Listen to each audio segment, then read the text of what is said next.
قو عن اولادکم یوم السابع، ہاں اچھا 7ویں دن اپنے اولاد کا عقیقہ کرو. فوراً چینل بدل گیا. عقی اولادکم یوم السابع، 7ویں دن اپنے اولاد کا جو ہے نا وہ عقیقہ کرو. قربانی کے جانور میں جن شرائط کا خیال رکھا جانا چاہیے ان شرائط کا خیال رکھا جانا چاہیے. وہ خسی نہ ہو، بہت زیادہ کمزور بھی نہ ہو، لنگڑا نہ ہو، ہاں کان کٹا ہوا نہ ہو، چیرا ہوا ہو، کوئی حرج نہیں ہے. ادھر ہم جانور جا کے دیکھتے ہیں نا قربان گاہ میں، وہ آسٹریلیا دوسرے ممالک میں پتہ نہیں سمندری جہاز میں بک ہو کر آتے ہیں، نشانے لگاتے ہیں، نشانے وہ ایک پن سے لگاتے ہیں، اس کی وجہ سے ان کا کان چیرا ہوا ہوتا ہے. اس میں کوئی حرج نہیں ہے. کٹا ہوا، جسے کٹا ہوا نہیں ہونا چاہیے، چیرا ہوا ہو تو کوئی حرج نہیں ہے. سینگ بھی اس کا ٹوٹا ہوا نہ ہو.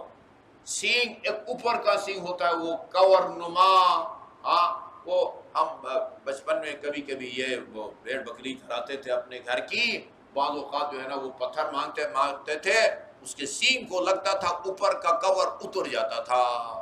وہ اترا ہوا ہو تو کوئی حرج نہیں ہے. اس کے نیچے وہ ایک نازک جو ہے نا وہ جو ہے نا وہ ٹوٹا ہوا نہ ہو. ان چیزوں کا جو ہے نا وہ خیال رکھیں. بہرحال 7ویں دن جو ہے وہ اپنے بچوں کا عقیقہ، لوگ پوچھتے ہیں بھئی وہ آپ بکرا کا بھی کر سکتے ہیں، بکری کا بھی کر سکتے ہیں، ٹھیک ہے جی، بیٹا ہو اس کے لیے بکری کا بھی کر سکتے ہیں، بیٹی ہو اس کے لیے جو ہے نا وہ بکرے کا بھی کر سکتے ہیں. دونوں کے لیے بکرا، دونوں کے لیے بکری، کوئی شرط جو ہے نا وہ نہیں ہے. جس طرح حج میں ہے بکرا بھی کر سکتے ہیں، بکری بھی کر سکتے ہیں قربانی، اسی طرح دمبا بھی، اور دمبی بھی، اونٹ بھی، اچھا گائے بھی. اچھا میں نے تازہ پتہ کیا ہے بھینس کا کہتے ہیں مکروہ ہے.